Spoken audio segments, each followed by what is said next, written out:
says a lot about somebody's personality. Yeah, I like just a good old... Just a nice little slap. Yeah.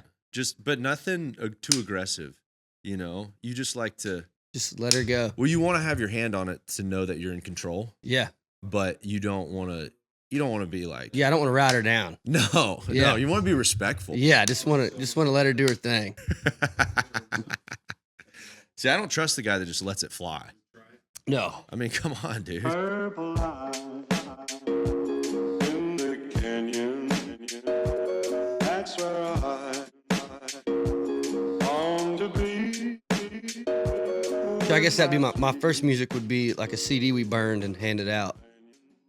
Would be the first music I put out. But then me and the guys got together, and that's probably been 8 or 9 years ago now, I think, that we put out our first stuff on Spotify and stuff. Are all your guys from Oklahoma? Yeah. So me, Tyler, and Wade, which Tyler's my drummer, Wade's my bass player. We went to high school together. So we're all from the same town, same everything. And then Where at? Walters. Walters. What's that by? It's north of Wichita Falls, like 30 minutes. Oh, all right. Yeah, so it's just over the river. South of Lawton. It's in between, like Wichita Falls and Lawton, right there. So And they're all from there? That's crazy. Yeah, we were all from... Well, we just kind of started like... we were in high school, me and Wade liked to mess around, play, so we started... My family kind of played and sang, so it was kind of like I had kind of a roadmap, of what people had been doing and stuff like that. So we just kind of followed it, and Wade got in playing bass, and then Tyler got in playing drums, and then they played another band too.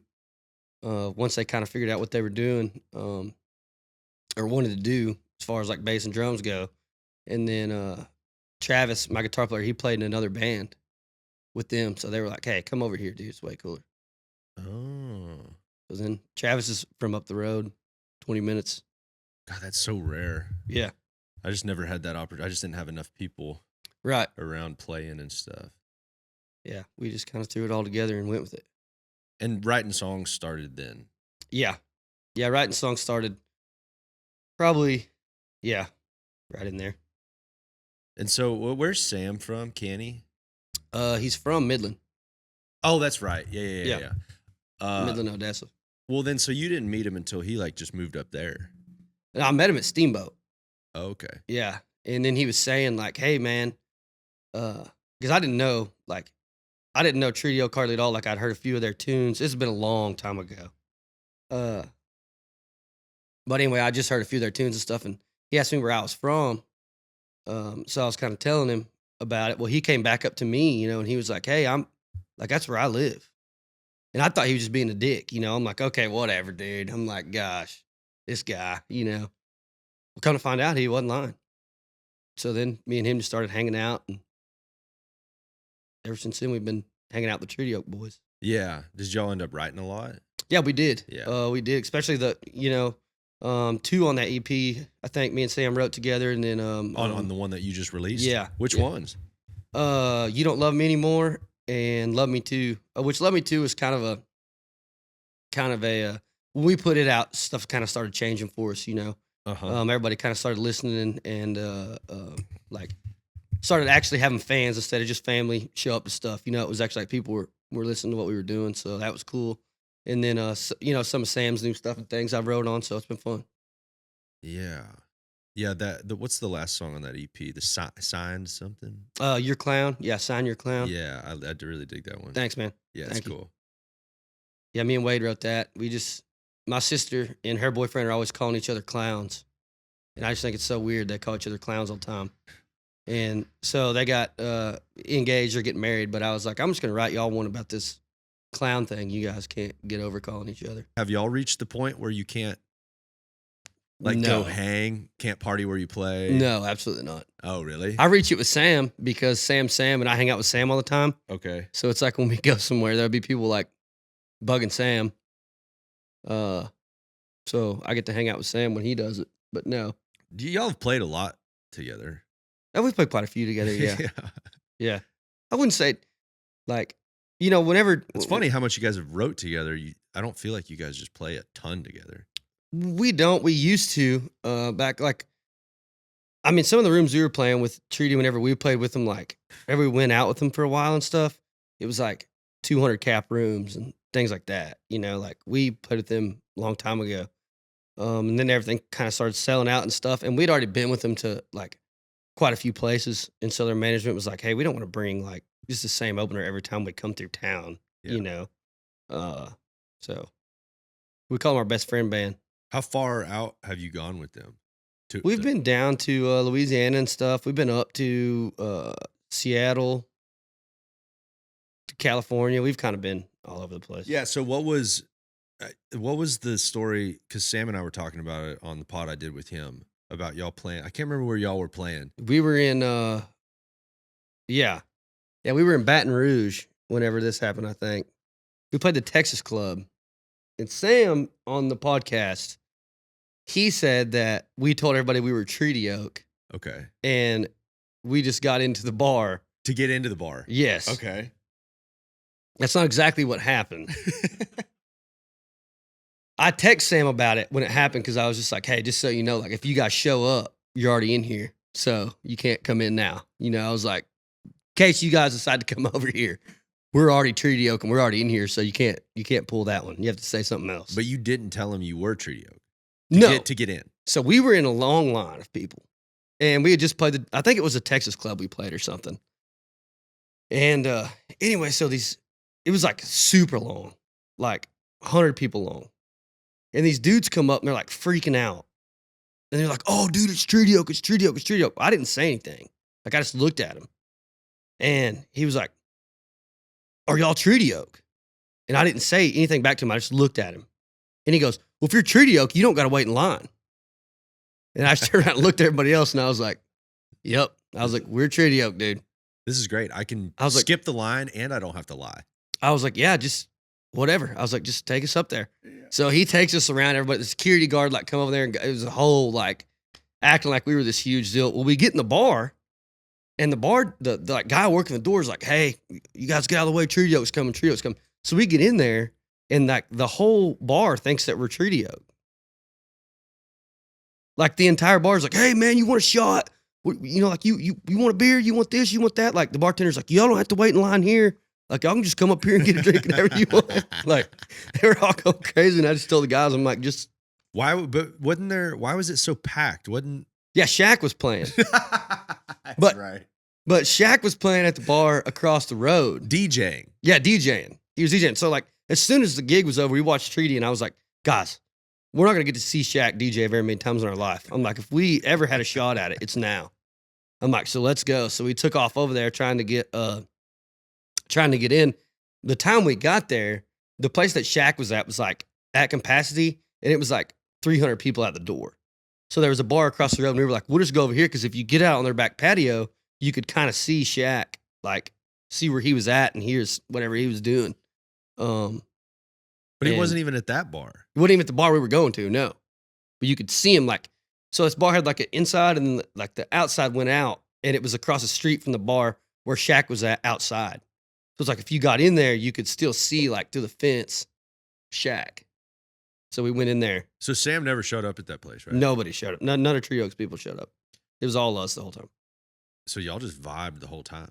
Yeah, we just went big. Nobody at any point was like... We took pictures with everybody. They were freaking out, like, oh, can I get a picture with you guys, Treaty Oak, man? I love Treaty Oak. And they were like, telling me about how, like, man, your music saved my life and shit. And I'm like, okay, dude. I'm like, we're just. Oh gosh, did you, did you, dude? Okay, because I'm a menace, so I would have probably just started. Yeah, just. No, I didn't do anything like that because I was like, Sam will be pissed if I go weird. But no, it was pretty funny. They do that to me all the time. Really? Yeah, like everywhere I go, people are like, oh man, I know you're that guy from Treaty Oak, and I'm like, dude. Y'all do look a little similar, though. Like, you look like you could be brothers. At least brothers. We get that a lot, yeah. Brothers, cousins. Right. We get that a lot. But I'm like, I'm not the guy from Treaty Oak. Like, I do know the guy. I'm like, but it's not me, you know? And they're like, oh, yeah, whatever. You know, trying to play it cool. I'm like, okay. I'm like, okay, whatever. Awesome. So you did get to see Shaq? Not really. Did they do the thing where he doesn't come on till like 4 a.m. or something? No. He was on, I think, when we got there. We got so caught up in taking pictures with everybody and drinking shots and yeah. our newfound fame, we were so caught up in, we didn't really get time to enjoy Shaq. But we could hear him outside on the back patio for a minute. But Yeah. it was pretty wild. It was weird. In your hometown and stuff, have you started to do the deal where people know you? I would imagine that's happening. Yeah, I mean, I don't live in my hometown anymore, so I live in Marlow now. Okay, yeah. But even living there, it's kind of like some people do, some people don't. It's probably at a fun level. Yeah, it's not bad. Yeah, I don't ever mind. If somebody listens to music and stuff, I don't ever mind somebody coming up and hanging out for a minute or doing whatever. So Yeah, just getting mobbed though. yeah, Dude, like I never got mobbed. no, yeah. That would suck. That'd be weird. I wouldn't like that. What a crazy thing to have to. I've been out with Sam and stuff, and he'll be like an 80-year-old lady at the cashier, and she's like, "Oh, Sam," and I'm like, "Sam, how's this 80-year-old lady know about you, dude?" I'm like, "You." He's like, we dated. Yeah. I mean, I'm like, everybody knows you, Sam. This lady's like 85, and she knows who you are. yeah. So you're saying it really started to change whenever you did. What was the name of that one? Love Me Too. Love Me Too. Yeah. What do you think the big shift was? Like, what actually made it happen? Did it just start popping on social media, or did it pop on like Spotify? Or Well, it started kind of on social media and stuff. I think the main thing was we got back in with Taylor Kimball, who was a big part, I felt like, of our sound and direction we were going. We just got away from him and then had to, worked our way back to him. But I think a lot of it was just like, normally we would go to the studio, we'd record, then whenever they got us to master, we'd be like, okay, we're going to put it out next Friday. Like, just run and gun and be like, if you want to listen to our music, it's out. And Love Me Too, we kind of had 2 months before we had it uploaded, like we built a plan around it. Was like, hey, this is what we want to do with it. This is kind of how we want to run stuff. So I think that helped out a ton, just having headway for it and like saving up some money to be like, hey, we're going to, try to advertise it and actually try to do it like we want to do it. So yeah, I think that helped out a bunch. Yeah. You think you always had a knack for songwriting? No, I don't. I don't know. Back when, like, it seems like it was a lot easier when I was younger because it was like you just sit down and write whatever you want and nothing matters. Just if it's not good, it's not good. You throw it away if it's good. And now, it's like everything I write, I feel like it's got to be, up to some sort of bar that I hold in my own head, and I think it holds me back quite a bit. But I wouldn't say like I really like. It took me a long time to figure out how to write, and I still, like when I first started singing, I was horrible. I mean, I still ain't the best, but I was bad. And everybody's like, man, you're talented. I'm like, there ain't no talent here. I guess it's 13 years of just trying to figure out how to sing. That's interesting. There ain't nothing. Yeah. I don't think I was born with any of it. You think? Yeah, it seems like to me people love the idea of it just being some sort of gift and talent, and there's elements of that. Yeah. And maybe it's different for some other people. There are some other people I watch where it's just some people are way good. They were just always incredible, right? And then there's other people that like, it just takes so much time and effort. Right. I was so bad. I was too. I was terrible. But it almost like for people to say, "Oh, it's just you're just so talented, so lucky." Mm-hmm. It in a way it sort of takes out accountability for them to get good at anything. Right. Because like if you just got lucky and you just got gifted with this ability, right, then that takes the onus off them to like try to work that hard at anything. Because most people don't want to hear that like, no, I was awful and it took me 10 or 15 years to even be able to be relatively decent. Right. Most people don't want to hear that. Right. Because then it's like, oh wait, I could do it too. Yeah. I'm an honest believer that anybody can. If I figured it out, it's not, and I mean, I'm not saying I figured out everything, but I'm just saying like if I made it this far, I'm convinced anybody can make it to this point. Nobody wants to hear about the work, though. Mm-hmm. I figured that out. And then successful people, no matter kind of what you do or what industry you're in, I think there's almost this unwritten rule, or not a rule, but there's this understanding, whether you're sitting with like a plumber that built a massive plumbing company, or you're sitting with a successful songwriter, or it's like a senator. All those people, what they have in common is that they did a lot of stuff that no one ever will see, and they put up with a lot of bullshit and did a lot of work that will never see the light of day to get where they're at. And it's like Yeah. there's almost this unspoken understanding that's like, dude, you've been through the shit. Yeah. Dude. You just got to go to work. But then the easy sales thing that most people do is just like, oh yeah, I mean, it sounds slicker and sexier to just be like, yeah, man, I just, Yeah. Woke up I this just morning woke and up everything was wrote cool, a man. song. Yeah. You don't really want to hear like, no, I grinded at this. I worked on this song for 2 years. Right. I'm even that way. I don't Yeah. really even want to hear about how hard somebody works. Yeah.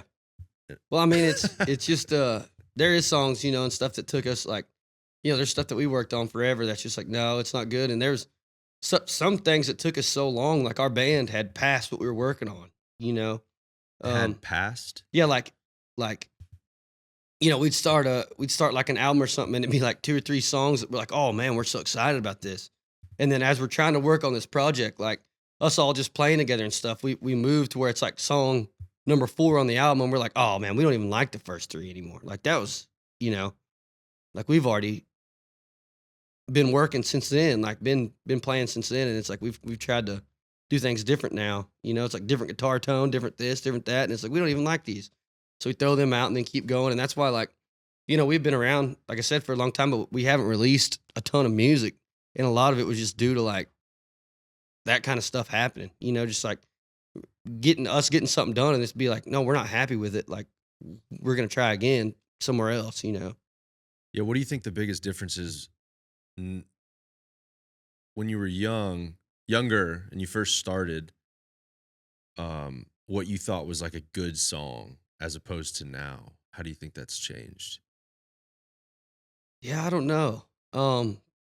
There's still a lot of songs I listen to that I bet a bunch of people would say probably weren't very good. Okay. And things like that. But I think like, just for us, used to, it was like, oh man, anything I wrote, we were just proud to have a song that was wrote, it was like, we got one done. All we gotta do is put music to it. We can put it out. And now it's to me, it's just more like, I really want to try to like make sure it reflects like what I'm thinking or what I got going on, or is gonna, I'm not real big on like trying to be like, oh, okay, like I want to write this song because I know the fans will love it. Like I'm more like try to tell my story.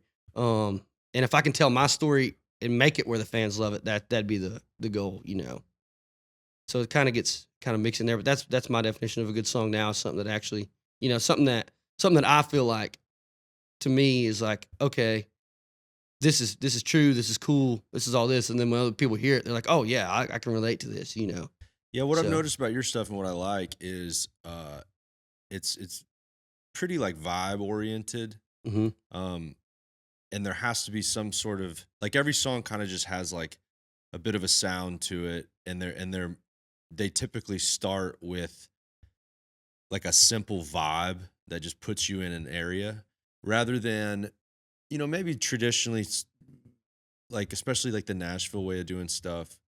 There's like they'll take good songs and then they just kind of do this standard music and production with it where it doesn't really like take you to a place, or it doesn't really set a tone or really set a vibe. It's just Right. very like song. Yeah. And it could be a really good song, but and those will do well sometimes, but that's like only one way of doing it. Yeah. And when I first started, I was very focused on like the lyrics and the melody and just the actual essence of the song. And then now I've gotten more where like the vibe is so much more important to me. Like I want to put a listener in a place rather than Absolutely.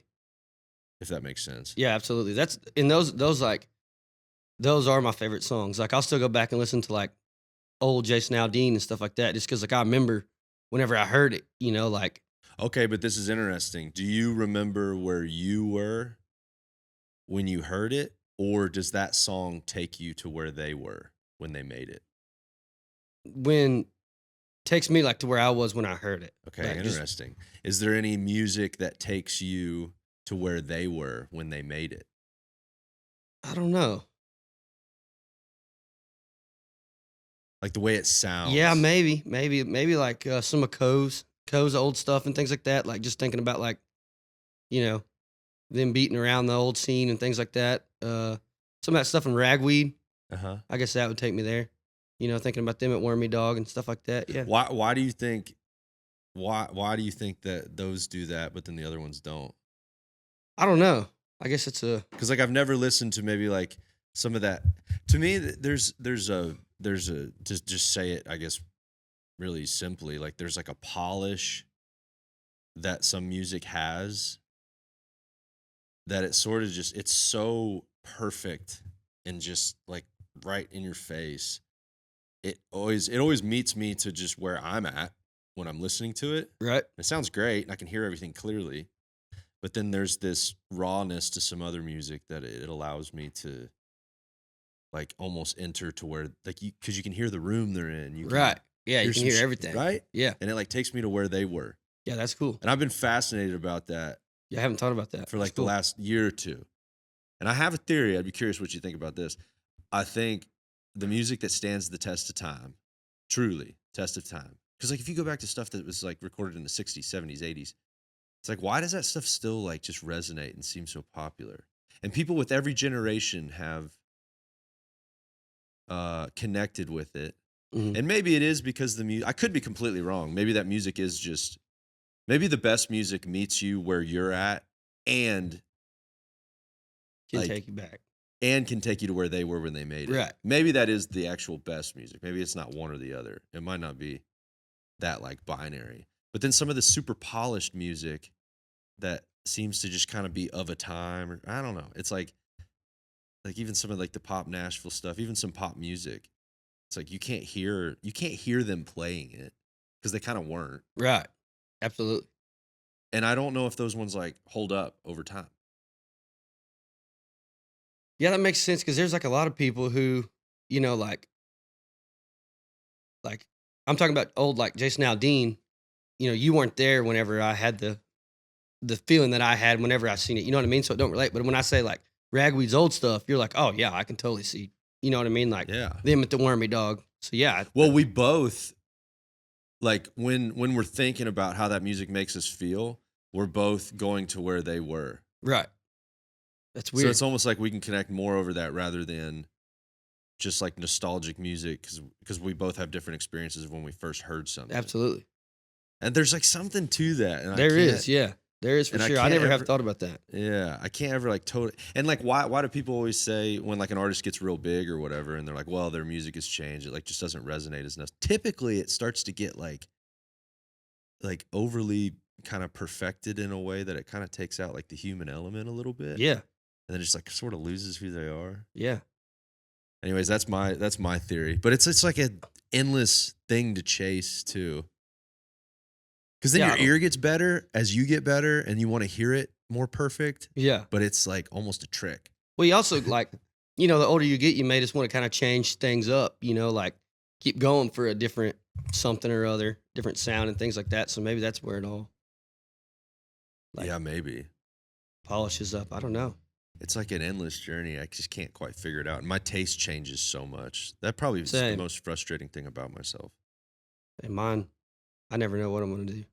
So, I mean, you grew up on like Red Dirt type stuff. There had Yeah. to have been some other like influences, some heavier influences, maybe. Yeah, I'm not a rocker. Like I don't. Really? No. My band's the Rockers. Okay. I don't listen to rock music hardly ever. I grew up on like old country, like Gary Stewart, all that kind of stuff was all I ever did.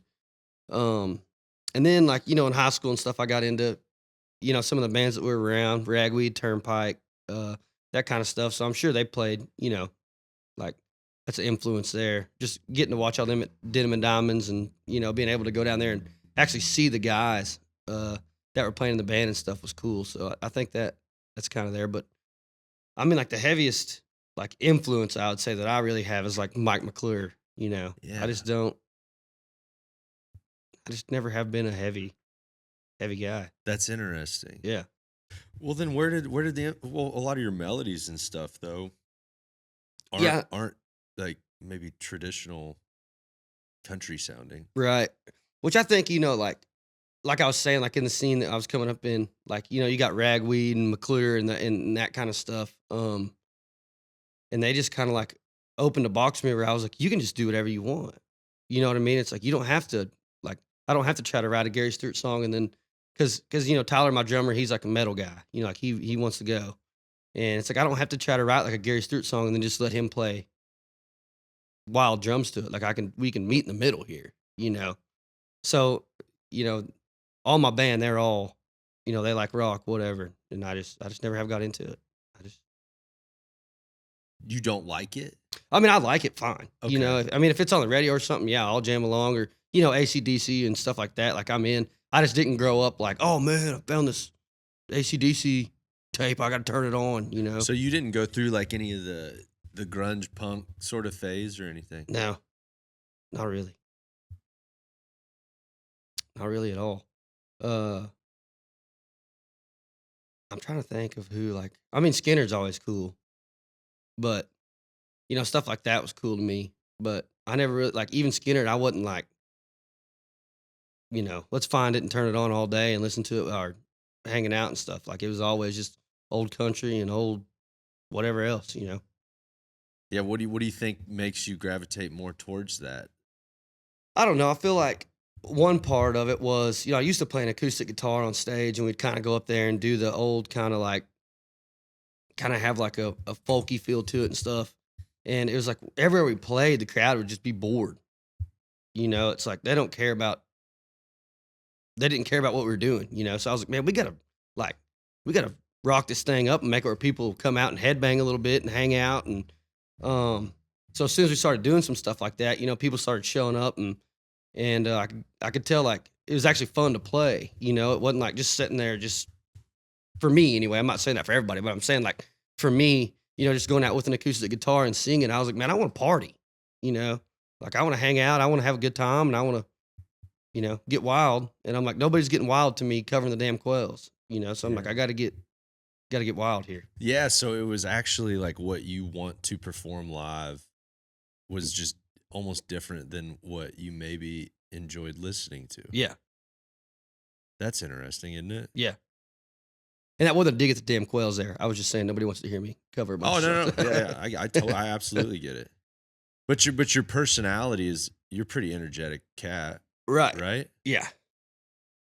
And you like to party. Like to party. I don't know about like to party, but like to just, go somewhere and have a good time and everybody be laughing, Sure. smiling. Like, I just wasn't into the whole thing where it's like, I'm going to bring 200 people in a room and see if we can't make them cry for an hour. I was like, I just want to hang out and everybody have a good time. And at the end of the night, it's a lot more fun too with the band because then it opens up, like I said, my guys like to rock. So it's like you can turn them loose and just have a good time. So kind of weird. I know. No, it makes a ton of sense. I can identify with it pretty heavily. Yeah. I think I've gone through that phase probably in the last year or two. Really? For sure. Where I think there's just different types of music are just appropriate for different settings. Absolutely. I've got some like deep, heavy stuff, but it's just a little weird sometimes and like the really deep songwriting stuff sometimes comes off a little pretentious. I've never really loved, it just depends on the setting, dude. Like if I'm sitting Absolutely. there in like a theater and it's a listening room, sure. Yeah. I'm going to do it. Like that's what we're there for. Everybody's kind of on the same page. Right. But I've always felt a little weird, like getting up in some kind of just like dive bar or some place where people are just like, you're just trying to cut loose and have a good time. Yeah, just trying to drink a beer at the bar here. Yeah, and then what? I'm gonna like be like, listen to this, this super deep song, Right. And if you're not quiet and listen, that makes you an asshole. It's like, that's lame. Yeah. Come on. Yeah, that's kind of how I felt about it for sure. And I still write like not lame. It's just you know what I mean. I still write some of that like slower stuff and things like that, and I'll book an acoustic set every now and then and go play those songs, and we'll take them in the studio too and be like, hey, is there anything like we can do here with some of these different kind of, we're gonna try to put one on this album that I wrote that's like, it's super slow. It's about my mom, like it's kind of weird, but we're trying to make it where it's like kind of rocked up and fun a little bit. Rocked up, yeah, to where it's not just. Trying to rock it up, make it fun. Yeah. Make it fun. For that song about your mom. Mm-hmm. But yeah, we're just trying to figure it out. Yeah. It's like endless. But it has been the same band the whole time. Whole time. Gosh, We've been the same dudes. everybody gets along pretty good though, I guess. Yeah. No huge blow ups. No. Nothing too. I mean, when crazy. we were, when we first started, obviously there was kind of, everybody kind of trying to figure out who they wanted to be and stuff. But now it's like we've been on the road for, I think it's like 9 years together, and so it's like it's just another day, everybody hanging out. It's cool in some ways, it hurts in some ways, but it's Well, what do you mean? What? like it's awesome that it's the same guys for 9 years. Like it's the coolest thing ever. But there's like if you hire a guy, yeah, I'll take one. But if you hire a guy, or something like that, you're like, hey man, come out and play guitar with me, and he messes up, you can be like, hey dude, messed up tonight. Like you'll get him next time. And us, it's like if you do something wrong in the show or something like that, like we've been on the road, we're like brothers, we've been on the road for like 9 years. So it's like as soon as you mess up, like you're the laughing stock of us for the next 5 days. It's like it's like instead of going to work with a coworker, you go to work with your brothers every day. And then it's like whenever we get home Monday or Sunday, because the way that we roll, like we're probably doing something together Monday. So it's like if you got any problems with anybody over the weekend, you got the ride home Sunday to figure them out. So Because do you think it makes it harder to deal with, like if there's something that you want somebody to do differently, if it's just a hired gun, it's relatively easy to be like, hey, I need you to do this. Right. And be like hyper direct. But if you have those added elements of like all this friendship and years and like you're like family, sometimes it's more difficult to maybe even criticize or anything. Yeah, it is a little bit. And we all four like run into it just because we're like, man, we don't want to like, and I'm not saying that everybody hates their hired guitar player. I'm just saying like, my guitar player, I'm like, hey, I don't want to say anything that like hurts his feelings or nothing, like that's my brother. Yeah. So it's like, if something goes on, like if he don't like the way I'm doing something, or I don't like the way he's doing something, it does take a second for everybody to come around. But we're normally pretty good about just being like, hey, dude, you kind of suck.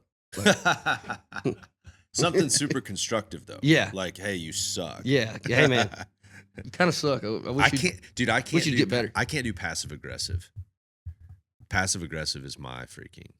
When I hear Yeah. that stuff, which makes me be like pretty, or I try to be like really direct. Yeah. Which sometimes is jarring for people. Yeah, it really can be. But like, I'm not. I'm typically not gonna say something behind your back that I'm not gonna just freaking Just let you know. say to you. Yeah. But it's weird too. Like you're married, right? Yes, sir. Marriage is just like that. Right. It's like if you can get past that whole idea of not being passive aggressive and just being really direct, you can actually start to grow to appreciate it. Yeah, it works out a lot better. I think. I mean, I'm talking like I got it all figured out. It's hard though, Right. dude. Especially when you care about somebody, it's hard to be direct because you don't want to hurt their feelings. Absolutely. But then letting it sit there and fester just makes it worse. Way worse. And then you end up saying it anyway in the end with more words than you thought you was going to. If you let it fester. Yeah. You just let it fester up. Oh yeah, and your mind will just start making up some wild Oh, yeah. stories. Then it's an hour-long deal instead of, hey, do this. Dude, I saw a thing the other day. It was a psychologist talking about like just expressing your thoughts and stuff. I'm gonna butcher this too, but I think it was something like with your because I guess your like frontal lobe is where you like your decision making ability happens or something. But part of I guess therapy or talking to somebody about your problems, they were saying that like part of what actually helps you organize your thoughts, I guess your brain has to go through another process when you actually put it into words, your thoughts, and your brain will kind of autocorrect certain things for you if they don't make sense. Because your mind can just make up some wild stories. Yeah, absolutely. Like even if like well, you're dating somebody, right? And it's like, I think they're cheating on me. That thought in your head can run wild and create a bunch of stories and stuff, right? Make sense of all of it. But then the second you like say it to somebody, I think they're cheating on me. It's like if that's just a wild accusation, most people anyways, your brain will kind of it'll almost say like, come on, dude. Yeah, take Why? a second. Take a And second. then if you have to thought. explain it, well, I mean, they stayed here this one night, and it's like, you're being ridiculous. Your brain will almost do it, but apparently it has to go through like another phase That's crazy. of considering it. So it's like in a marriage, you think you're like pissed about something. I do it all the time. Like there'll be like little tiny Yeah. things Oh yeah, me too. that get me like kind of worked up. And then like the second I actually consider saying it to her, I will automatically just be like, that's ridiculous. You're being a pussy or whatever. I normally just try to sleep. I'm like, before I say anything, I'm Oh, gonna okay. I'm gonna take a night, sleep on it, and then I wake up in the morning. I'm like, yeah, that was dumb. All right. Well, haven't you ever I've had a bunch of old people tell me like never go to bed mad. Right. I'd like to do that. Me too. I like to just go to bed mad and wake up happy. Because I'm like, now I don't have to say anything now. Because Okay, hold on yesterday, though. But are you just like avoiding it? no, I'm just saying like if it's one of those little things, and I'm like, do I say anything? Do I not? Like, Yeah. and then you just go to sleep and then wake up in the morning. I'm like, okay, yeah, it's still pissing me off. Like, all right, I got to let it out. Or I'm like, you know what? I slept last night and today's a new day and I think everything's okay. Yeah, have you ever noticed too, if you give it a little bit of time, there will be something else that pops up that like, this is probably horrible, but all right, let's say they do something that you're like, I really don't like that. That really bugs me. You don't bring it up, you give it a little bit of time, then you do something that pisses them off, Yeah. and then they don't, not on purpose, but it just kind of happens through life, and it almost like kind of like levels the playing Yeah, field a just little. Like just try not to freaking jump all over them for like some little stuff, because you're probably going to do something absolutely. in 5 minutes that's ridiculous. I do it every 5 minutes. Yeah, you're telling me. You are telling me. How long y'all been together? Oh, like I think 6 years. Yeah, so she's been in it. Yeah, she's been through it all. And she was on the rise. to Yeah, come up. she's been around a long time. Just hangs out. So she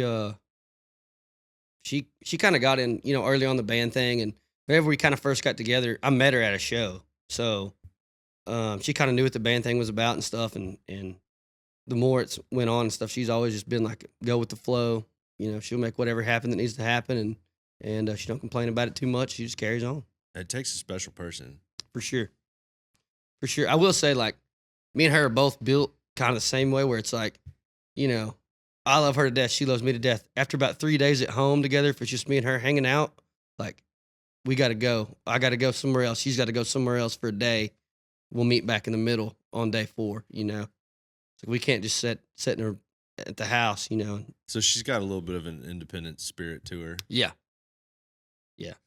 She likes to hang out a few days, and then we'll go for a day and then come back together for a day. Do y'all ever have the awkward like first or two for 1 or 2 days back where you've been gone for a while? Yes. I'm the worst at that. I'm the world's worst at that shit. How does it usually Like go? How does it go I feel like when I down? walk in the house, I can't even like walk like how I was when I was leaving. I'm like, is this how I walked when I left? I'm like, I don't know.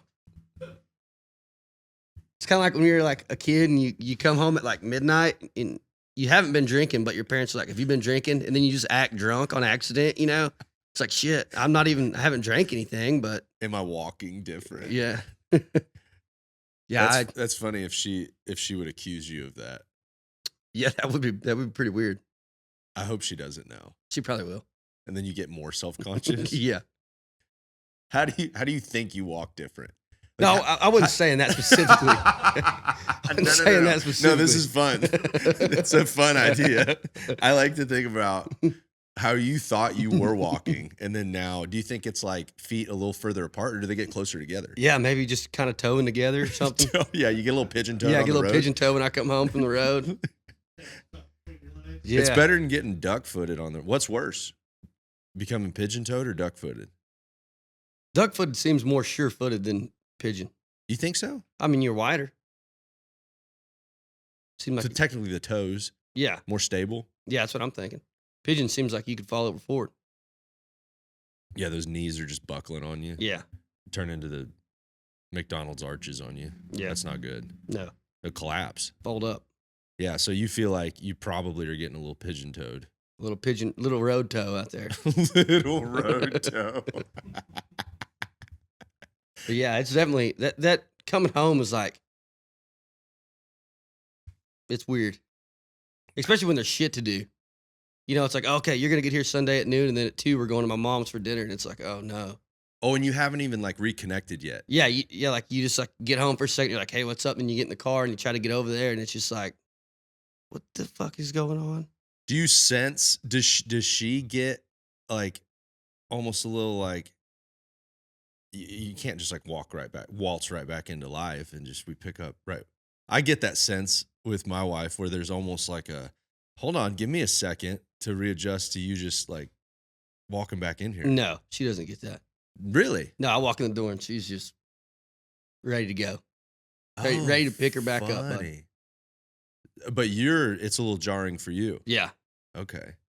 I just With that road toe. got the road toe going on. Got the road I had to try to play the part for a minute or two. Yeah, there's always like this like day or two. I've had a couple other guys explain it too, where it's just, takes a second to get back into the rhythm of It does. the It's rhythm really of weird. things. What's the longest that y'all have toured? I think probably 3 weeks. Yeah. Yeah, and in a van? We took a bus on that one. No shit. Yeah. Damn.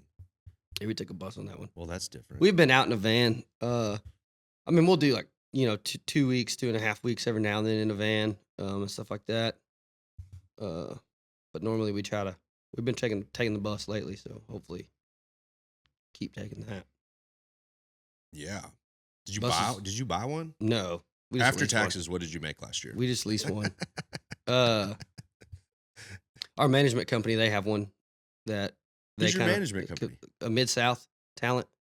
So it's a guy from the city, Cole Lauderdale. He kind of started a little management company. He's got us and Noah Bowman. Wait, Noah Bowman. Mhm. Why does that sound so familiar? He's good. Noah Bowman? I feel like I've listened to him. Yeah, he's awesome, man. Super cool Are they out songwriter. of Nashville? Where are they from? He's from city, or he's from Long Grove, I think, but I think he lives up in the city now. The management company or Noah? Noah used to live in Long Grove, now lives in the city. Cole lives in the city. And Cole is Mid-South? Mid-South talent, Okay. yeah.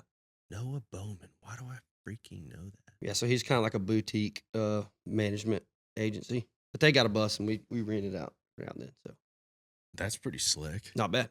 Not at all. But you did the van thing for a while. Long time.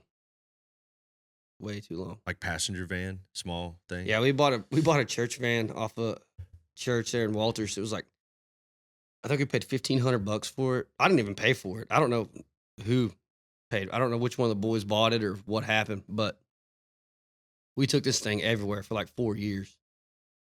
It was like a little $1,500 beat up piece of shit. Had no AC. We slept in it too. Like we just pillows and blankets, and we just stay in the van wherever we were at. Yeah. You got any kids? No kids. No kids. No kids. Yeah. Maybe soon. Yeah. Have you figured out how? Yeah, I think I got the how figured out. You did. I'm still working on that one. Okay. Yeah. I just can't freaking quite get it, I need we toured a lot this year, and I'm hoping we're going to tour a lot next year, so we're kind of trying to wait and see what goes on there. But then as soon as things settle down a little bit, we're going to start popping kids out, I hope. Yeah, I have a theory that when you get big enough, like, yeah, you're gone more, but there's so much stuff that changes that makes it so much more conducive to like being married and having kids. Right. You're gone more. You're working more. Well, and you should be making more money too, which makes Absolutely. that stuff a lot easier Yeah. too. But then even, dude, like going and just playing like dingy dive bars and like being able to, I mean, you have to, a lot of those stages, like you get off and like, you got to like hang out with everybody. Absolutely. And there's just, it's just more opportunities to like get yourself in trouble probably. As opposed to like these bigger things, you can just go right back to your green room. Go to your bus, go to Yeah, whatever, and get it's on the honestly- road. Yeah. The hard times for sure are the grinding it out in like the Absolutely. small clubs and stuff. Which, like I said earlier, we've been on the road for like 10 years, and we've 8, 9. I don't know how many years I keep saying. I don't know how long we've even been on the road, but we are less apt to take a van than another band that's our age because we've rode in a van for just so long that I'm like, dude, this sucks. Mm-hmm. You know, like I do not want to take the van for 2 weeks and go drive around. No. No, yeah, what a Not what a even a little. freaking different thing. Yeah. And then like when gigs are, beyond when they get to like that 8 hours away, Yeah. it's like, all right, well, after the gig, we got to get in 3 or 4 hours. So at 2 a.m., you got to drive till whatever, Yeah. 5 or 6 or 7, 8. Get, because you're going to still have the other 5 hours or so. You got to get home. Yeah. And then you got to rent a hotel at Or to get 3 in the morning. sound check for the next day. Yeah. Yeah. That's some of the stuff We with try to steer clear of that. that being that far or what? Yeah. No, just try to steer clear of just having to take the van, which we just did it last Yeah. month. So we don't Yeah. do a very good job steering clear. Yeah. But it happens. But for the most part, we try to make it where we're kind of just hanging out. Yeah, that's a lot of the stuff with people getting really popular very, very quickly. Yeah. There's so much just, I don't know what you call it. Like, there's just a lot of stuff that nobody considers. What does your voice sound like after people forced you to do a bunch of shots and then you sang a 2-hour show and then you had to stand there and talk to everybody for an hour after it? It's a loud bar. Mhm. And then you drove 3 or 4 hours till 5 a.m. and then you didn't really get any sleep and then y'all loaded in at 3 p.m. and you got to play a show the next day. What's your voice feel like? Like Yeah. that's stuff that you just learn how to. Yeah. You just got to learn to stay away or But I can't when imagine you can go, when you can't. yeah. Or like learning how to freaking. Yeah, that would be crazy. Trying to get like if you just got big, like overnight and had to figure all that stuff out, like that would take. There's so many little things like that. Absolutely. I mean, shit. Even the idea of like conflict resolution. How do you tell whatever the guitar player this thing about? Yeah. In the second verse, he does this weird thing that you hate. Or do you say even it? tell them? Yeah. No kid. Yeah. Yeah. Right. Yeah. Maybe you don't know. You're not supposed to tell him. Right. Yeah. Let that one slide. Yeah. Let her go. Man, there's bigger, so much there's stuff bigger like battles that. out there. I don't envy it, man. I really don't. When I was 17, I would have been an absolute wreck. I'm borderline a wreck now. Same. So, I would have been no good. Like if our band would have got big when I was young, there'd have been no helping me. Really? No. What? Like what would have been the I just would have been drinking, going crazy, Yeah. just acting an ass. If I had money like that, I'd have had it all. It had all been gone, and no perspective? yeah, I'd have been working at McDonald's now. Just have it all blown, and Probably have a pretty good 401k though. yeah, good. Good benefits package. Yeah. Better than now, probably. Yeah, Probably better health insurance at Yeah. least. I'm just trying to look on the bright side here. We just got health insurance. You did? Yes, Gosh, we're moving up. you are for the whole band. Mm-hmm. Dang, We're all insured. that's sick. That is cool. Have you ever had it? Yeah, so I worked for OSU. What our a funny band way didn't to have find out that you worked for OSU is by way of. Have you ever had health insurance before? But I worked for OSU. I farmed for them for like 5 years, and I had good state benefits and all that. What did you do for them? Just farmed. Doing what? So it's like a research farm. It's like new different kind of wheats and stuff that are coming out. Like there's like wheats that are like, help your joints, and wheats that are low in gluten, and wheats that do certain things. And we just researched all that stuff. And Did you go to planted school it. there? no, I did not. Okay. Did you go to college at all? I did not. Okay. Went to college one day. Family farmed or what? No, I just always been. I mean, our family had a farm outside of town, but I mean, in Walters, growing up, everybody around there farmed. And it was always something I was just super like. I just love the idea of getting on a tractor and just driving all day, not worrying about nothing else, So I always just tried to do as much of it as I could. And then I seen that job open at OSU, and it was in Chickasha, which is north of me, like 30 minutes. So I applied there and got on, and just went over there and farmed. So they were doing a bunch of research. Yeah. So would there be, I don't know, Sorry. what type of person's doing that type of, what is that called? A person that does that research? Well, so like the professors and stuff up at and the students that are up at the college are the ones that do like the actual like numbers and that kind of stuff.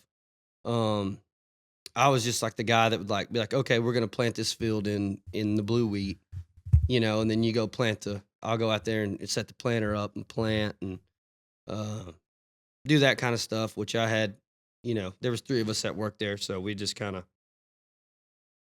did whatever, if they wanted this field, which they do a lot of seed increases too, so it's like if the blue wheat does do good, sorry, I know this is just dragging on, but if the blue wheat, I'm asking, it's interesting to me. if the blue wheat, say it does good and it makes, everybody's like, yeah, we like it, research is good. Well, then they have to have land to be able to grow that blue wheat to double and triple what they can sell of it, So they'd be like, hey, we got 10 bags of this, go plant it over here and go do that and this, and you plow and cut and do all that. So just farmed every day. I don't really know shit about farming. Yeah, I like to farm. You have land now? I don't have any land. We live in town now. I had land outside of town, and then we moved to town. We bought a house in town. It got to be too much with me trying to go on the road and trying to do my stuff, like, which I lived in a family house that my family kind of, they kind of took back over and stuff. Took back over some of the land and stuff, and then ended up selling it. But it just got to be where it was like, my yard's 3 acres, and I'm home 3 days. So it's like I can't mow, So I moved into town so that way now I just hire a guy to mow. I don't have to worry. Like when I get home, everything's okay, Yeah. So the OSU deal, you said you worked there 5 years? Yeah, it was like 5 years total. So did you move up there close? No, it was in Chickasha there. That's So right. They had a station that was north of me, like 30 miles. And you were just, what was like your daily like job typically? I mean, it just depended on what was going on. Like if it was, if it's wheat cutting season, then we're cutting wheat. If it's hay season, we're cutting hay. Planting, spraying, fertilizing, checking. There's a lot of stuff too, like a lot of little companies and stuff that'll come through, like these companies that put the little things under the round bales, and they say like keeping your round bales off the ground, they makes them last longer if you put them up on something. So we'd have those companies come through and stuff, and had to go meet with them in the morning and lift up bales for them to put shit under there and do whatever they wanted to do. But that was about it. Just kind of farming, Would you normally would you write music while you were working? Oh, yeah. A ton of songs. Like, that's what I like about being on the tractor is like, you can't really be on your phone because you got to cut straight. Or do whatever, whatever you're doing, plant straight, cut straight, and stuff like that. And it's like, they'll pretty much just put you alone with yourself for hours, And I'd normally just sit there and come up with stuff and write whatever. Melodies pop in your head? Yeah. Oh, yeah. Then you have nothing else to do. Nothing. Just sit there and keep writing on them. I'd like record them for a second, send them to Sam, and send them to whoever and be like, hey, is this cool or is this stupid? Like, what is this? And then, end up writing a bunch of songs that way. Do you think there's something about your mind being sort of preoccupied with something else to a certain degree? I think so. Almost kind of frees you up a little bit. Yeah. I think so. Just kind of makes it where it's like, you kind of got something going on, but then you're like, okay, but the rest of it's all blank. And you just got time to sit there and nothing to do but write songs, really. I mean, other than drive around in a circle. Yeah, some people might wonder, well, how do they try to muster up the creative moment or something. Mm-hmm. And it's like, well, but nowadays everybody's just chronically entertained. You just sit there and watch somebody. at a bar or something, and it's like if there's not somebody talking to them or they're not watching the TV or something's not like the phone is out immediately. Absolutely. Like even just the idea of just standing there and being, I try to practice it. I do too. I And try to just, stay. I try to stay off. And isn't it crazy how uncomfortable it is? Yeah, it is weird because it's a good. It's a good. It's like, okay, this guy's sitting at the bar. It's almost became weird. You know, it's like Yeah, if there's a guy at the bar and he's like not playing on his phone, it's like, well, what are you doing, weirdo? it is. You know? And if he's just looking around, Yeah, it's like, oh, what's this creep doing, man? looking around and looking for somebody to talk to. Yeah, it it's like, looks get a creep. phone, man. God, doesn't that suck? Yeah, it's because weird. there is a part of it too that they kind of usually are a creep. Yeah, that's the biggest deal. And I'm terrible about like, I don't mind. Like, I'm a friendly guy, right? I like to go to the bar. I like to do stuff. But there's times when I'm at the bar, like, I'll just get on my phone because I'm like, I don't want anybody to talk to me, like just pull up a seat and start being like, hey man, what's guess what I did last week? I'm like, dude, guess who gives a shit? I'm at the bar drinking a beer right now. Do you let him answer? I always talk to everybody like, Guess who gives a shit? Just stare at him. yeah. But I can't stand like stuff like that. Like you get in the elevator in the morning, Dude, somebody's like, I don't have to. somebody's like, hey man, rough night last night. And it's like, hey man, I'm in the fucking elevator going down. Okay. That's what I'm Yeah, doing. we don't have okay? to do this. Yeah. I give a how are you? Yeah. Hey, how are you? Yeah. That's not bad. Okay. Just what's up, you know? Yeah. Hey, yeah, this is me. This is me getting into an elevator with you. We don't know each other. Okay. Okay. And I go, hey, how are you? And you say, guess who gives a shit? And then, but we're on like the 30th floor. Yeah. And then we have to go all the way down. Dude, and like everybody's leaving that morning. Yeah. So it's like we stop on almost every Yeah. floor. I feel like this came off more dicky than I was trying to make it come off. That's not exactly what I was saying. I actually really enjoy it. I just hate them people like you get on the elevator and they're like, hey man, where you from? It's like, Oh. it's like, dude, come on, Ew. man. Ew. It's like you're fixing to get off. I'm fixing to fucking go the other way. Like, we're not gonna know. You don't know me, Dude, here's the you know? humbling one because I'm big on I like to like just go sit at a bar or something but I usually have my phone out and I'm watching Mhm. something, I got my earbuds in or something like that, and like I'm not really there to talk or whatever. But the humbling one is whenever it's like read the room. I got my earbuds in. I'm clearly not like paying attention to you, and Yeah. somebody will like tap you on the shoulder, or, like try to talk, and then so it's like okay, I take them out. You start chatting a little bit. I was in an airport like 2 weeks ago, and this guy next to me like did that exact thing. Started chatting to me. And I was not having it. And then we sat there and ended up talking for like 2 hours. He was like a super cool cat. We had a fun time laughing with the bartender. Yeah, those are good. And then I was like, well, shoot, Yeah. what an asshole. Like I so didn't want to talk to this guy, but then he just leaned into it harder. Yeah. And then I was like, you know what? Thanks for that, man. Yeah. But Yeah, there's those been can be other cool. ones too where I'm like, damn, I wish this guy would not have talked to me. Yeah, absolutely. But Like- sometimes it's humbling. Yeah, it can be cool. Yeah. I just get I don't know. It's a weird spot for me. I'm always just like, man, can we all just go about our day here? Yeah. Yeah, well, I'm a chit chatter. Sort of. I mean, it's just at different times. Right. Read the room. There's certain times I'm chit chatters. Like, if I'm in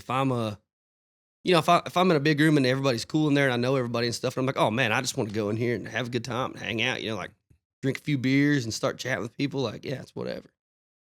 Yeah. Yeah. I actually had to force myself to be way more outgoing than I naturally was. I think I need to do a little of that, little self-assessment and kind of be more. Because I used to be like super like, hey man, what's going on? Now I'm more like, just got to stay back. Interesting. Yeah, I think I need to go back a little bit. I don't know. I mean, it's all based off other people's perception. The only reason I forced myself to do that is because I was relatively quiet in high school. Mm-hmm. I mean, with friends and stuff, obviously I was outgoing and Yeah. whatever, but I was pretty reserved. And then even going into college, I was kind of like that. But then I heard through the grapevine from enough people where it's like, he's kind of a dick. And I'm Yeah. like, what? Why? And they're like, well, you don't talk. Like, you're just kind of quiet and like you think you're better than everybody. And I'm like, oh, well, okay. That's not what it is. Yeah. But I can't change how somebody feels about me. You know what I mean? Yeah, absolutely. Like if somebody says like you're an asshole, It's like, no, I'm not. Like, well, it's kind of not up for you to decide, really. Like, Yeah, if they it's like an think you're helping an thing. asshole. So it's like, oh, well, shoot, I need to be more outgoing, or else somebody just thinks I'm pretentious. Yeah, I feel like I should do it more just because maybe that guy on the elevator does turn into that 2-hour conversation like you were talking about. I feel like I miss those opportunities by just telling people. God, but sometimes the conversation is exactly like you thought it was going to be. Yeah. And then you're like, no. Yeah. Which, dude, honestly, there's something even still good about that one. Like leaving that conversation and just going, gosh. Yeah. Shit. And sometimes they just need somebody to download all their stuff onto. Right. And you just unfortunately were that hard You were drive. sitting there and here they come. Yeah. You go to Nashville much? Oh, I go every now and then. I'm not Yeah. big on it out there for that. Honestly, this reason. Oh. Like just going out there and everybody be like, hey, man, what? Oh. I'm like, oh, dude, please. Please, dude. You get around showbiz or entertainment anywhere, and people are just, Yeah. there's a lot of insufferable. They're very friendly and very outgoing and stuff. And I'm like, hey. Well, some of them. Whether or not it's genuine is the. That's the thing. They're all friendly and outgoing. It's just most of them are just kind of weirdos. Yeah, I don't know, man. It's just the showbiz thing, and Nashville gets a bad rap. Sort of. I mean, but it's mainly just if you got enough people that are all like attention seeking in one confined place. Absolutely. Like it don't matter if that was in Fort Worth. If Don't you got matter where it's enough, at. yeah, Yeah. exactly. You get enough of those people, and there's gonna be some weirdos. Yeah. Because there's plenty of them that they're only in some of this stuff, and social media has made it worse because you're able to fake it. You can get a lot of attention without actually like being very good or anything. Right.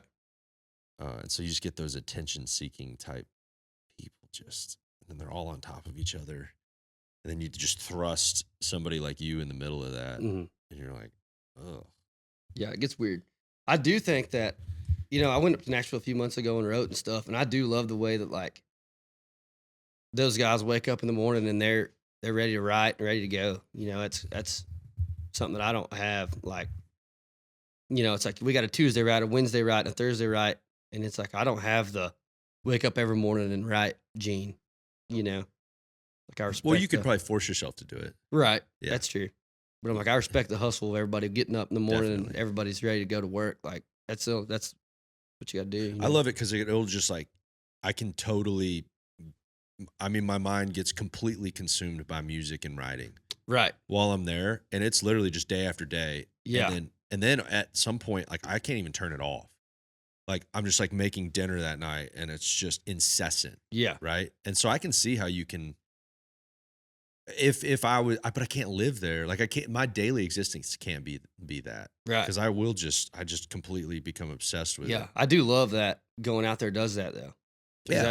it's really fun. Like, especially like, like we were starting this album and stuff. And I mean, I'm excited to start the album. I don't know a direction. I don't know how I feel about it. Like, I don't know what kind I want to do and stuff. And so I was like, I'll go to Nashville for a week and hang out. And it's like, when you go out there, it's like the pages just turn and turn, it's like, man, I really do want to, like, I really do want to go this direction. I really do like this. Like, instead of being at home and being like, oh, I don't know about it. It's like up there, it's like you're thinking all the time, ready to go. Wheels are turning, like everybody's moving around. There is a ton of good songwriters. Like, Oh, bro. It's crazy. yeah, ton of them, man. Like you'll just stumble into some places for a write or whatever. Mhm. And then now it's gotten so crazy with guys that like, I mean, they have full blown studios in their house Absolutely. and they're slick. Yeah. Like really great with Pro Tools and Oh yeah, like, and you can like cut a full demo in in like minutes. a couple hours. Yeah. And they got all sorts of sounds. Oh no, I got that one. Yeah. And this is just like a songwriter dude. Yeah, But yeah, yeah, it's like the barrier to entry is higher there, which I can really appreciate. yeah, absolutely. And but man, at the same time, like out here, you like almost get there's just a little bit more of an independent spirit. So Mhm. you get maybe a little bit more authenticity Yeah, outside of Nashville, and that's not even, I think if you just get enough creatives all doing the same thing in one area, you're gonna start to lack like Yeah. authenticity to a certain degree. No well, matter where you're it gets at. a little. It gets from being, like you were saying, like one person is now 5. Yeah. You know what I mean? It's like these 5 people are writing this one song instead of this one, and it's like it just keeps getting bigger and bigger until it's 100 people are writing the same song. You know? Yeah, and I can find it when I'm there. I'll get stuck on like a certain idea or maybe certain phrases, and Mhm. maybe on the Tuesday you came up with like a few lines in a song that you thought was pretty dope. Mhm. Nobody else was really feeling it. It didn't work. The next day, you're in a completely different song, and then it's like you're kind of using those lines in that one. And then the next day, it's like you find yourself, you're like, wait, did I use that in this one? I can't remember. Wait, what about? And then it starts to like, so I actually empathize with some music starting to sound the same, and Yeah. then like certain words popping up all over the place and Right. stuff, because it's like, they're just humans, and we're talking like, there's guys that are doing 3 or 4 writes in a day, Absolutely. and like I empathize with them maybe using the same lines in another one. Like they genuinely don't know. And the Yeah. melodies start to sound the same. That's why it's like cool with guys like you where you're out of it going into that world. I bet you've been hit with some people where they're like, oh man, your shit's just like different. That's different than the way that I would have like approached it. And some of those Mhm. cats that are in like Nashville, Yeah. they have a hard time kind of breaking out of that stereotypical way of doing things. Yeah. So I think it's Absolutely. fun to like inject yourself into that Yeah, it is. and then get out. Yeah. Then come on back home.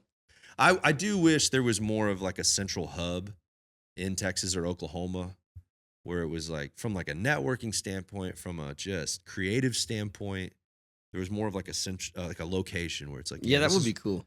dude, the amount of people, I go to Nashville and I just go to Red Door and I bump into like everybody from out here. And it's like, why haven't we gotten together? Like, Yeah. and it's like, then we're all the way out here. You live 2 hours from me. Yeah, Like, that's why? Red Door's the only place I ever go. And there's always like this last time I was there, I seen Mason Lively and like 4 other guys come through there, and I'm like, we could have done this at home and It's drove 'cause- 2 hours to do Yeah. this. It's because we don't have any like agreed Yeah. upon location. Right. Like, go hang there. This is the bar to go to. Yeah. We need a Red Door. We do. We need a Red Door. What would it be called? Can't call it Red Door. Can't be a Red Door. Dude, I got a weird story about the Red Door in a minute. What is it? You want it now? Is it a fight? No, it was no fight. Oh, okay. 'Cause I got a couple good ones. too. So, me and my wife went on vacation to Destin. They have a Red Door in Destin. yeah. So we go to Destin down there and we hang out at the Red Door for like a week. And the whole time we're Which down the Red Door there is not. They don't even like.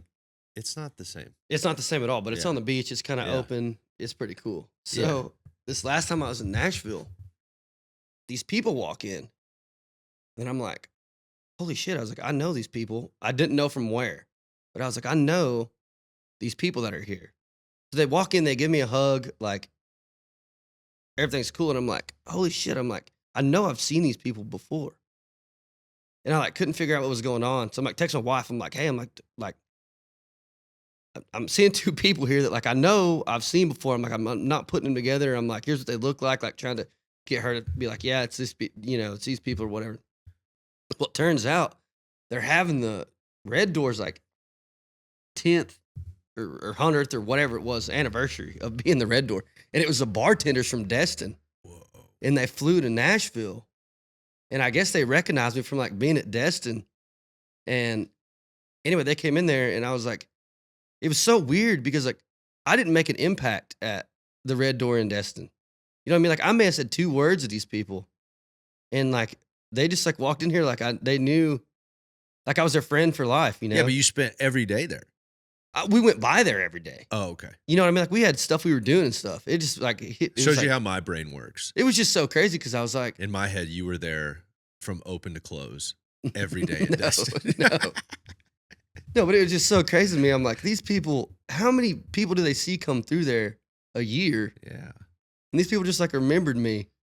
Did you go in Destin? Did you go down? That was so wild. You know how there's the bar, like a little further down to the water, like where if you're at the Red Door Mhm. and then you walk towards the water, there's like a little dive, open air kind Yeah. of dive bar, but they always have bands playing there. Yes, Did you go in there at all? I did. Yeah. What's Did- that thing called? I can't. The boat house or something? Yeah, it's got like dollar bills everywhere. Yeah. Yeah. Did they have bands playing there a bunch?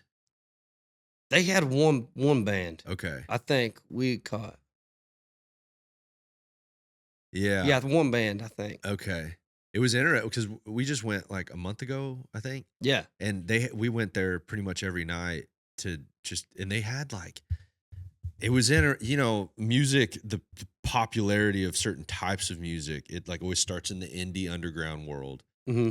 and then it moves into that next phase, and then it becomes the new popular thing. But there's like I don't know, probably 5 to 10 year lag time. Mm-hmm. Like with the stuff that's happening like at the ground floor and the underground shit, basically in 5 to 10 years is going to be like what pop music is. Mm-hmm. And I mean, you see that with country now, like the honky tonk country thing Mm-hmm. down here. That shit's been played in dive bars for Yeah, it's been going on. Yeah. yeah, oh yeah. And then now it's just hitting the super popular phase of it. So,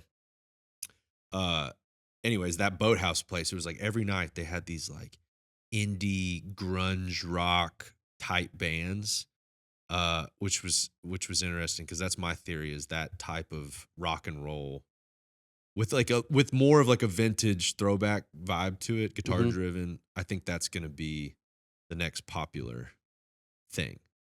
Yeah. I just observe like See that. like whenever there's somebody that's have you ever seen that meme where it's like it's the guy looking back at the girls and the girls' faces are like Yeah. eh. Yeah, I And know what it's you're talking like about. when you play their favorite band before it's their favorite band. Mm-hmm. I really try to pay attention to that when I'm out at places and there's somebody that I kind of don't respect their opinion about like creative things. They it's the type of person that never likes something purely because they like it.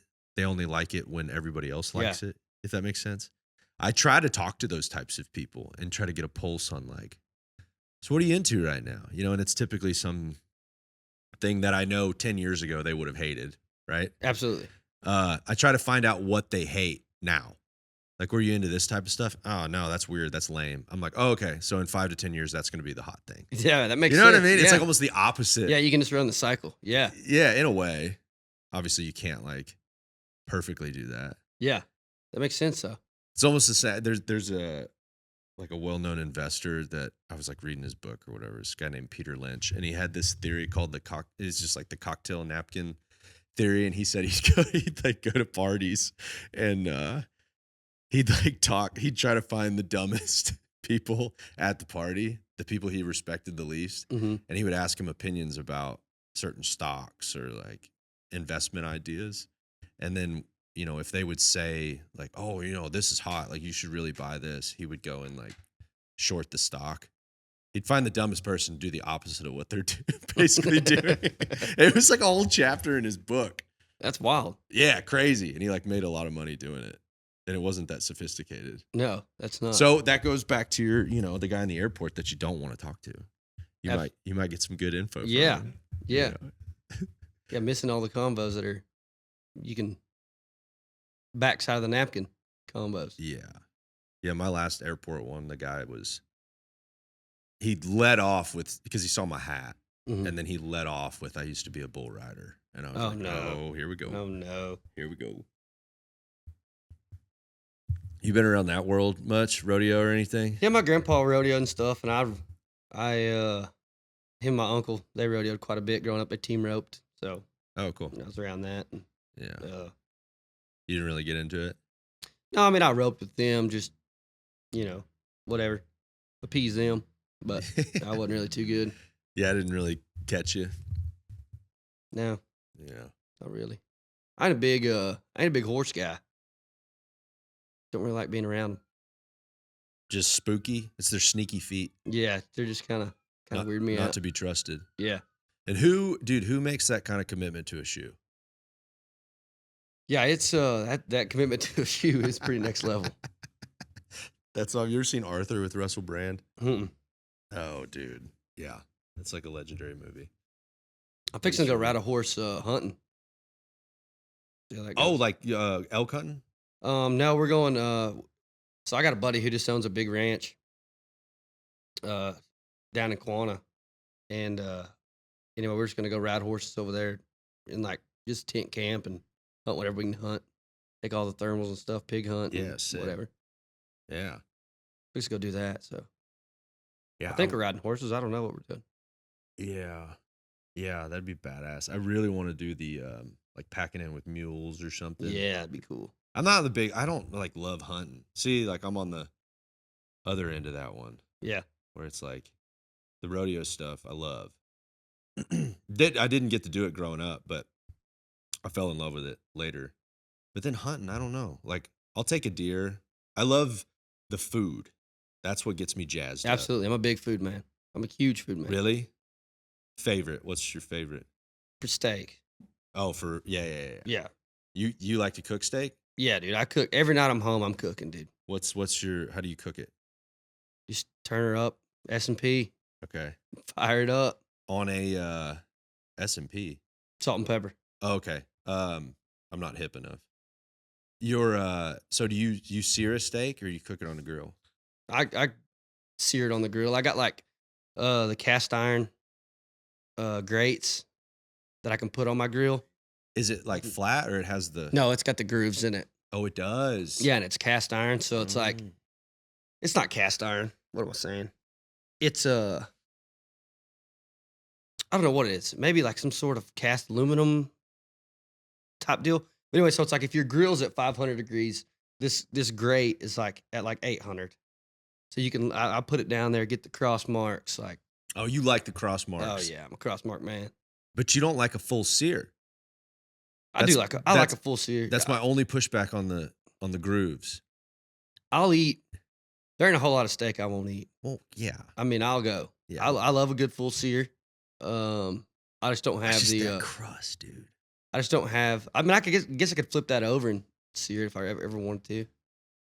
What do you mean? Like flip my grates over where the flat parts on top and the groove parts facing down. Oh, It's so like they're like this deep. So there is a flat part on Mm. the other side. Well, yeah, it's like grooves. Like they're like this deep. So it's like the bottom of it's flat and then the grooves come up. You know, so you just put it over the fire, get it hot. It's pretty much like a branding iron. Yeah. But this is a wood fire? No, I just use my Pit Boss. Is that pellets? Yeah, Okay. I used to be a charcoal. I still like to do them on charcoal. Like charcoal's the best steak. Oh, for sure. It's just not practical to come home every day. Well, and it's just horrible for you. I just don't have the time to come home and light a bag of charcoal and wait an hour for everything to come I around. just can't. I can't get. Granted, I have like a pretty dumpy place now that we live in, so it's like I don't have a place outside to cook over like an open flame or anything. We're moving next week, actually, though. Nice. That's like my favorite thing, though, is having my like place to be able to grill, and it gets you smoky in the house because I'm big on like pan searing a steak, Mhm. you know, or like in a cast iron. Yeah. I just had a chef on here. Actually, this dude Tim Love, he like owns the freaking Fort Worth Stockyards, like all the restaurants. You ever Really? been to Lonesome Dove in the Stockyards? Oh, I think I went in there. Dude, he owns like a bunch of restaurants in Fort I have Worth. been in there. Yeah. It's like Oh yeah, he owns Tannehill's. Oh, nice. Yeah. We'll say that's where See him Saturday. his son's name is Tannehill, I think, but whatever. But and then he owns like White Elephant and all that. But anyways, I was asking him about like searing steaks and stuff because I just can't freaking get it. Like, Yeah. I just can't get it quite right. I can't get it hot enough. And then so doing it inside, you look in Right. some of those kitchens at those fancy restaurants, and there's smoke just everywhere. Yeah, they're just rolling. and like I can't do that in my house. Right. So I just can't ever get it freaking hot enough. That's why I bought that grate Okay. because it gets like I can turn my Pit Boss on to like 550, and then that grate gets like 800, Oh yeah. and you can just Dude, have you seen people though that cook steaks and they'll just like, it'll just be like this gray meat, no crust. Oh yeah, I can't handle that. Like what? I went over to my parents the other day and my mom had these badass fillets, and she was talking about cooking them in the oven. Yeah, my mom did that growing up. That's not that ain't me. She cooked the red meat in the oven. Yeah, she Steaks. she would be like, okay, it's steak night, and she just put like 6 steaks on a pan, pull them out. That's crazy. It's not good. No, sir. It's not good. Just a gray, Well, watery in her meat. defense, She's cooking for everybody. and we're in the same boat. Like we didn't, she can't cook 6 steaks in a pan. Well, yeah, we sound pretentious where it's like, well, you're eating steak. Yeah. You spoiled little brat. Yeah, It's like, well, okay, hold on though. Because if we're going to spend the money on this thing, let's do it right. Yeah, she knew, like, me and my sister, our favorite steak, so she'd just be like, "We gotta make it somehow." So she'd fire it up. Yeah. Dude, I cook everything. I love smoking brisket, ribs. Yeah. I love smoked stuff. Every day I'm home, I'm cooking. Do you smoke on that pellet thing? Is that what you Yeah. do it on too? I have a stick burner in the backyard too. You do? Yeah. Yeah. I want to get one. I got a pizza oven. You do? Yeah, You make your own dough? I do. No way. Yeah. I just had a Do it all. I make like lasagna and I make like homemade noodles, roll them out. dude. What's up, bro? That's a 21st century male right there. That's a millennial male. Yeah. We had to cook, and I mean, because most of the girls will not. They refuse to. My wife's a cook. Well, I wasn't attacking her directly. I kind of was when I said she's a cook. They were. You want to hear? You want to hear my other theory? I got a Yeah. lot of theories. Yeah, let's hear it. Hot take. So it's like the boomer parents came from like the greatest generation. So like the greatest generation was like very traditional marriages where it's like the wife stayed at home, homemaker, took care of the kids, cooked, clean, all of that, which is all dope stuff, very hard work. Guy made a living, whatever, brought home the bacon. And then there was the generation of the baby boomers who witnessed that. But then life got so expensive and you had to have a 2-income household, Right. right? So both of them went to work, the wife and the husband. Yeah. But they were still like the guys didn't know anything. They only watched their dad operate, right? So they took some of those tendencies where it's like, well, you know, I don't do dishes or clean or do any of that stuff, and she's got to take care of the kids. But the problem is all of it got dumped on the boomer mom. So she ended up making money, and she'd come home, clean the house, take care of the kids, Absolutely. cook food. The millennials who were the kids of, this is a very generic, Yeah. like, Going down the so chart. then the kids of those boomers watched that. The girls watched that, and they said, screw that. I ain't doing that. I'll never cook and clean. I'll never do any of that type Yeah. of stuff. So then it went to like the polar opposite. So now my theory is the millennial boys basically turned into their boomer moms. Yeah. And then the millennial girls turned into their boomer dads. Yeah, it flipped. It flipped. Yeah. Because the girls say, like, I mean, if you even insinuate like cooking, my wife's not like this, but I've observed it enough. It's like if you even insinuate like, what do you cook or clean? Or you think that's all I'm good for? It's like, Yeah. no, like that's not what I said at Yeah. all. So then now a lot of the dudes, like all my buddies, they all cook, they clean, they take care of kids. Absolutely. But they also make a living. And a lot of the girls don't do any of that. That's the hot take. Yeah. My wife does good. She makes That'll bring some heat. She That'll be does good. eyelashes and stuff. Like Yeah. puts them on Yeah. for people. Yeah. So she yeah, makes, it's not, yeah. yeah, she's the breadwinner. She does it. She does good. Yeah, mine So, does too. Yeah. Well, She and does I eyelashes? think it was something in the middle because like watching the boomer dad that like, you know, he just watched the game and drank beer on the weekend. Right. It's like, nah, dude, freaking, Yeah. because it's Gotta not do stuff. It's not fair. Like your wife's still having to go to work to earn an income because you're Absolutely. not providing enough. She's busting that So like ass. you don't get the best of both worlds there.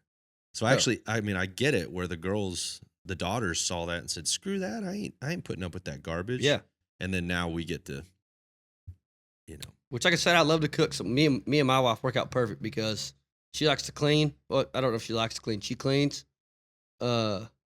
She likes everything tidy all the time. So she stays after it. I do the cooking. She does the cleaning. We don't really do any kind of trade off there. Yeah, it's like a team effort. Yeah. Yeah. Yeah. And she does cook good. Yeah. I think it's the way it should be, man. Stay after it. The men make the meat outside. Yeah. Yeah. They grill the meat outside.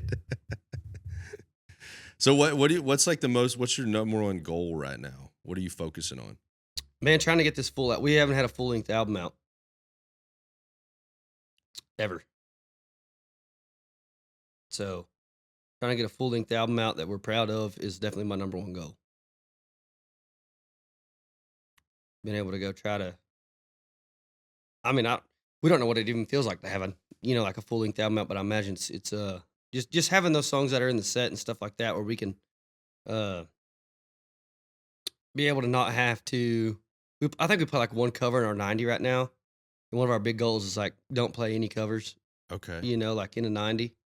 And we're like one or two songs away from it, which we can do it now, but it's just shit we don't want to play of ours.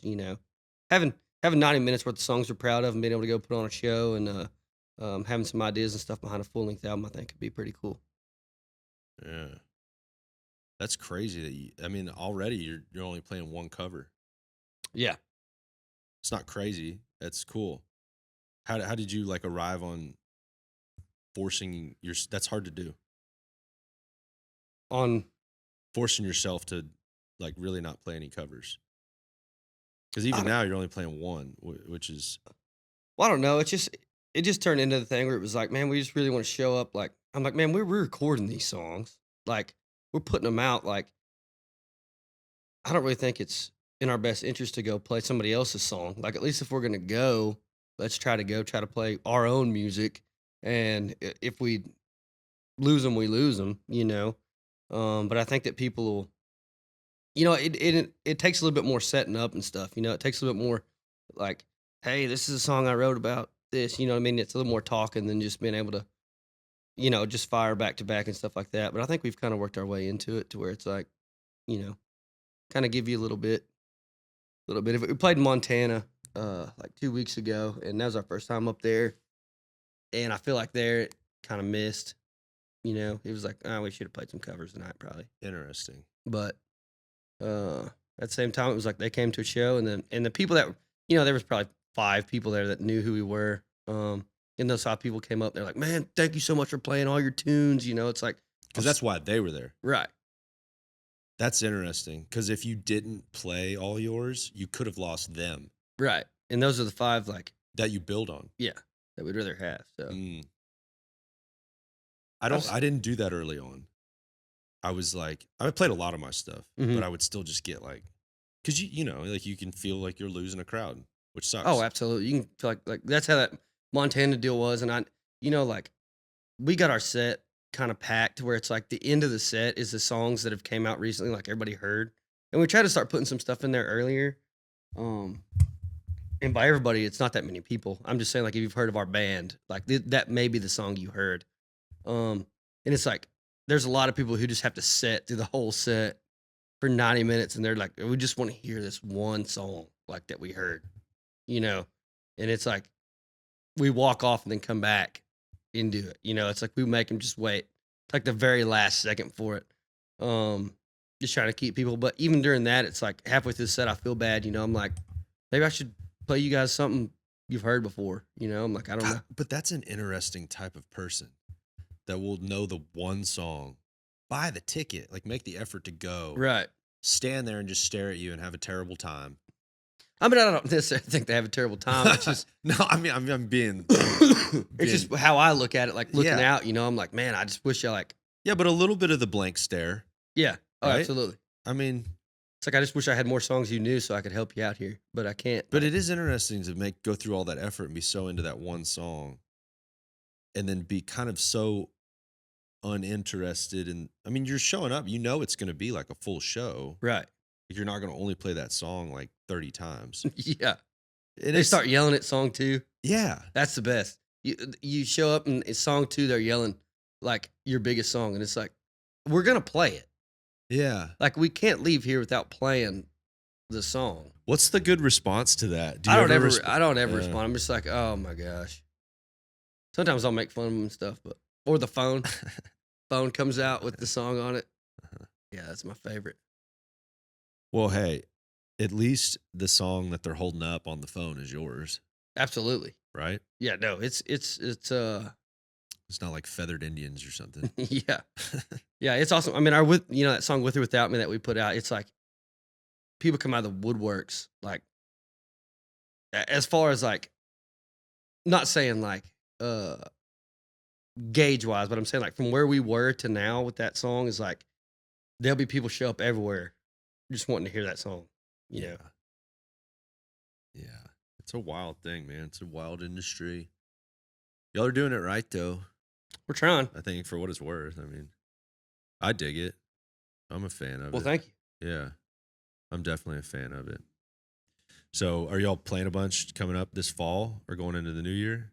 Well, we're fixing to we got this one Sunday or Saturday, sorry. And then Sunday we start our weeks off for deer season, so we'll be off like 4 weeks. And be home hunting and kind of rebuilding and stuff like that and getting ready for our kind of our fall stuff. Fall we got a lot of stuff with Treaty. We got booked at the Paycom Center, the big arena there in Oklahoma City, so that's a huge deal for us because it's like where we're at. And it's like the arena and everybody's That's sick. shitting, yeah. Yeah. So we got that coming up, and I guess just kind of see where it goes from there. Hopefully next year we get this album out and get to tour it. So You don't have a date for the album? no, we don't. We haven't even got it recorded. I've been having so much trouble writing and just trying to figure out, like, like I said earlier, I couldn't figure out really a direction I wanted to go or didn't want to go, or I'm scared if I lean too far this way, it'll be weird, or that way, and just trying to figure out, like, trying to get back, like I said earlier, my mindset of like trying to write songs that I resonate with and fans like, instead of just trying to do one or the other. Mm. Yeah, but if you just write something that you like, they probably will. Right. I'm having Honestly. trouble. I'm having trouble wrapping my Write head something around. that you like. I'm just having trouble. Like, yeah, I get it, dude. Yeah. Trust me.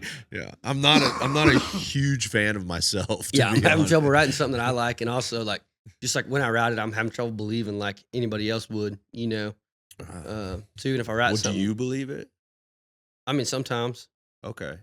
but I'm also like I gotta kind of try to lean into like something that I like and also feels relevant. Like I don't want to just Sure. write something that's like, oh wow, this is just totally left field for everything you got going on. Yeah. So kind of struggling with that, but I think it'll come around. I've been down at Taylor's this week, and we wrote down there and got a tune I thought was pretty cool. So Sick.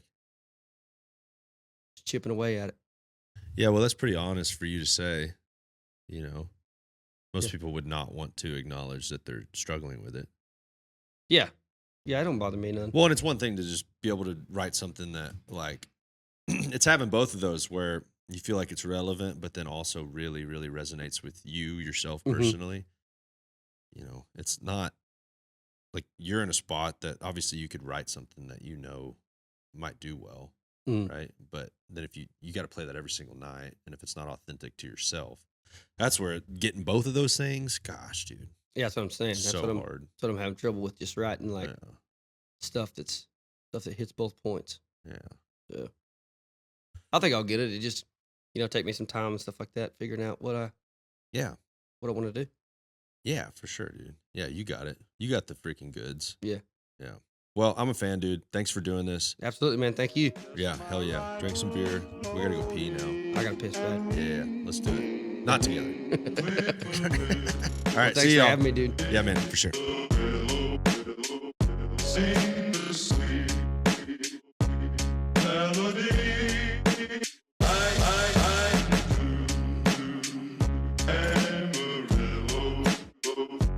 Just my rifle, my pony, and me. Don't know